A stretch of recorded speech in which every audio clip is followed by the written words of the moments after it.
welcome back to my shirt's all ruffled up, Asknikkip. Before we hop right in, as usual, my channels are sponsored by Netflix. I am obsessed with Netflix. If you don't have it, it's so cheap, and it is like the best, cheapest service I think I have in my life. It's $8 a month, unlimited streaming movies, television shows, documentaries, TED Talks. I love it, and that's an understatement. So if you use netflix.com/Nikki, you get a free 30-day trial. I'm not sure if I already said that, and you help us out. So I'm going to jump right into today's question, and yeah, let's do this.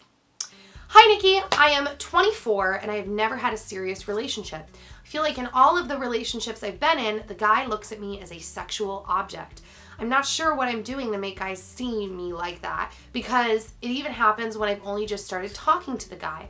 I want to attract the kind of guy who will respect me and want to get to know me as a person. What can I do to attract the right guy? Thanks. Okay, so a couple things. As usual, before I hop right in, I have to preface by saying I want your guys' thoughts on this question, on all questions, in the comments down below. Whether you disagree with me, agree with me, see things from a different point of view, I want to know, because I'm just literally a person in my bedroom answering. So, I would say to that a couple different things. First one being, make sure, and I don't know the situation, you might be like, whoa, that's not even what's happening, but in my opinion, if you don't want someone to see you as a sexual object, the first thing is, I think you should take sex off the table. Like, since you're not in a serious relationship, since you don't want that, that's not what you want, just know in your head, like, I'm not planning on hooking up with this person. I'm not planning on sleeping with this person. And just know that and be convinced of that. Because I think, sometimes when you are really convinced, you're not just telling yourself something, you know, you're not just prepping for things, but it's like, that's who you are. You ooze that, and then you tend to attract that. It's kind of like, I hope I don't get off topic by saying this, but like Dan and I were talking about this in terms of like, we talk all the time about like our opinions about different like topics and beliefs and stuff like that, and what we're gonna say to people about things. And we've really decided for us, we wanna make sure that our opinions on things are really our opinions on things, not like prepped statements to say to people, because you'll get tripped up then if it's not really what you feel in your heart. But you really have to decide what you really feel in your heart and what you really want in your head, because then it's harder to get tripped up, and then you're in line with your values and what you think and what you want. So that's first thing.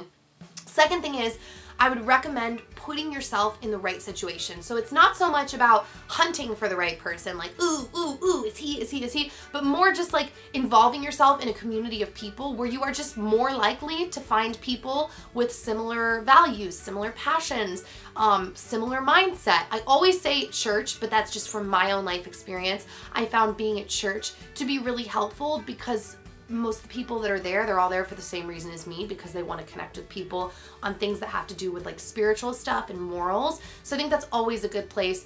And for those of you that have never been to church, church is like not as intimidating as it sounds. I mean, like, people laugh at me sometimes with like my church attire. It's not as intimidating as it sounds. There tends to be like youth group nights and, you know, adult group nights, and then there's Sunday morning service. Some churches have Saturday night service. So that's a good way. If that's not what you're wanting to do, it's good to get involved in things where it's not just like, hey, we're meeting people to hook up, like a club or a dating service, but it's really based on like your passions. So whether, I always say, I never know what to say, like pets, like if you're really involved in pets, volunteering at the pet shelter, not pets, animals, sorry. You know, you get involved at like the animal shelter. Or if you're really into like reading, is there like any type of club at your library where maybe it's both sexes and you guys get together and you talk about a certain book, like a book club?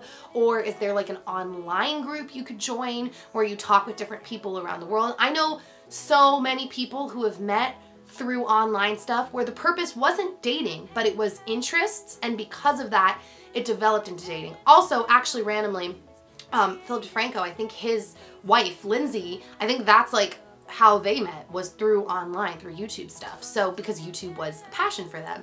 So that's a good way to go.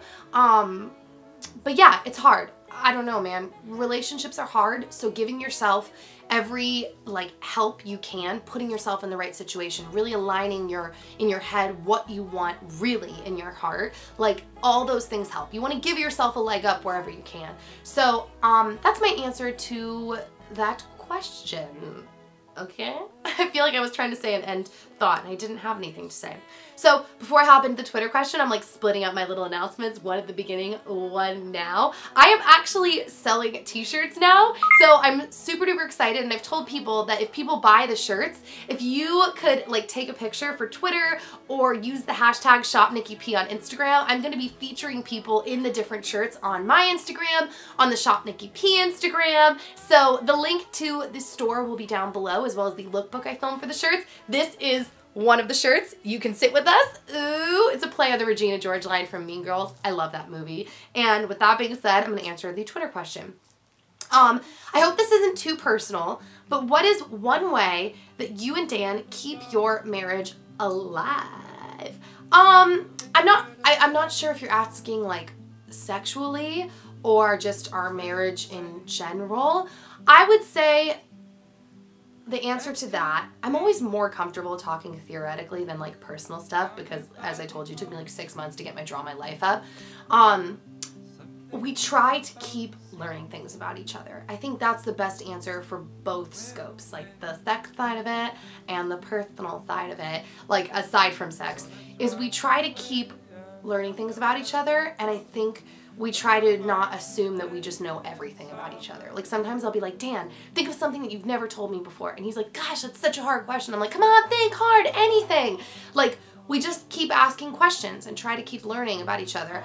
Our marriage is not perfect. No marriage is perfect. But I think when you continue to keep learning, that helps. So that is the best answer I can give. So with that being said, send your messages to asknikkip@gmail.com or use the hashtag Asknikkip, and I'll see you later. Bye guys.